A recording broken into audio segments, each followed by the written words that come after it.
Bonjour, dans cette vidéo nous allons voir sur un exemple comment calculer des probabilités avec une loi binomiale. L'opérateur téléphonique Boomtel propose à ses abonnés un accès Internet 3G. 40% des abonnés n'ont pas d'accès 3G. On prélève au hasard les fiches de 3 abonnés en admettant que le nombre de fiches est suffisamment grand pour qu'on puisse assimiler le choix des 3 fiches à des tirages identiques et indépendants. Soit grand X, la variable aléatoire qui compte le nombre d'abonnés n'ayant pas accès à la 3G. On admet que grand X suit une loi binomiale. Donnez les paramètres de cette loi binomiale, puis calculez la probabilité qu'exactement 2 des fiches tirées soient celles d'abonnés n'ayant pas accès à la 3G. Et on arrondira le résultat au centième. Bien, alors, justifier qu'une variable aléatoire suit une loi binomiale et donner les paramètres de cette loi, cela fait l'objet d'une autre vidéo sur une playlist dont je donnerai le lien dans la description de cette vidéo et que vous pouvez trouver aussi sur mathématiques.club. Mais je vais tout de même donner quelques rappels. Alors, une variable aléatoire grand X, on dit qu'elle suit une loi binomiale lorsque grand X compte le nombre de succès dans une expérience où l'on répète de façon identique et indépendante une épreuve de base à 2 issues, succès et échec.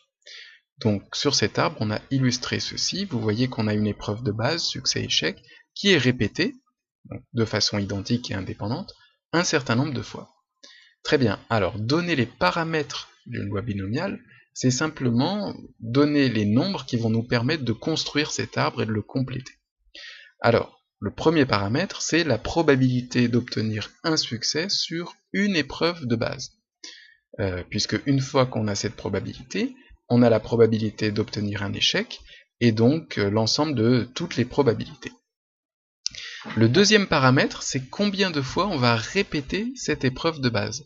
Puisque si on là ici je l'ai répété 3 fois, mais si on la répète 4 fois, on aura un étage en plus, si on la répète 2 fois, on aura un étage en moins, etc.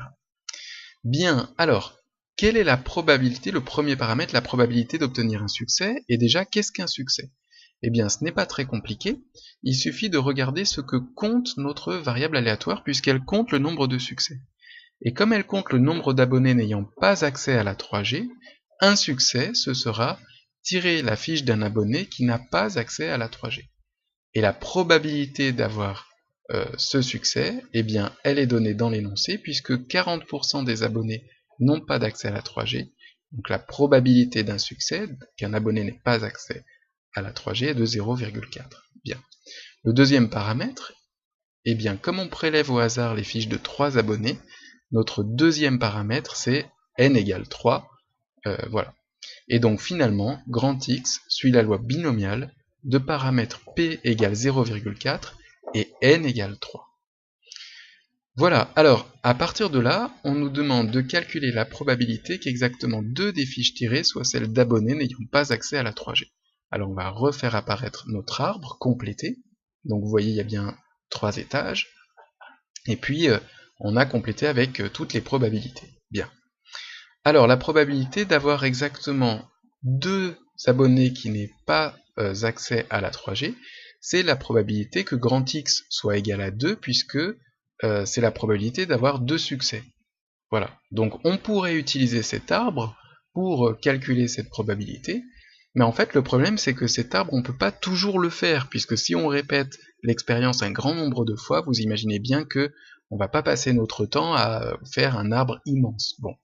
Néanmoins, là, on va utiliser l'arbre pour comprendre la formule, puisqu'il y a une formule, P de x égale 2, donc la probabilité d'avoir 2 fiches tirées qui soient celles d'abonnés n'ayant pas accès à la 3G, c'est 2 parmi 3 fois 0,4 au carré fois 0,6 puissance 1.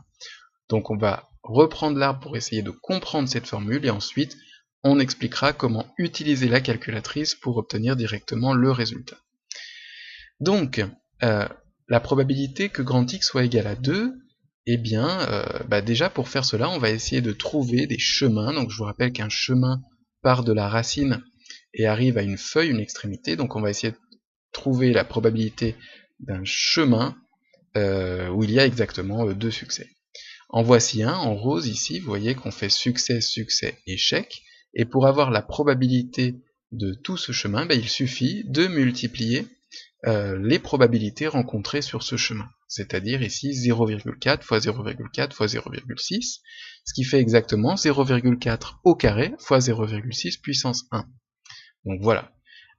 Ce chemin, eh bien, il est intéressant puisqu'il y a 2 succès, mais ce n'est pas le seul chemin où il y a 2 succès. Regardez celui-ci, il y a aussi 2 succès. Et la probabilité de parcourir ce chemin, c'est 0,4 fois 0,6 fois 0,4.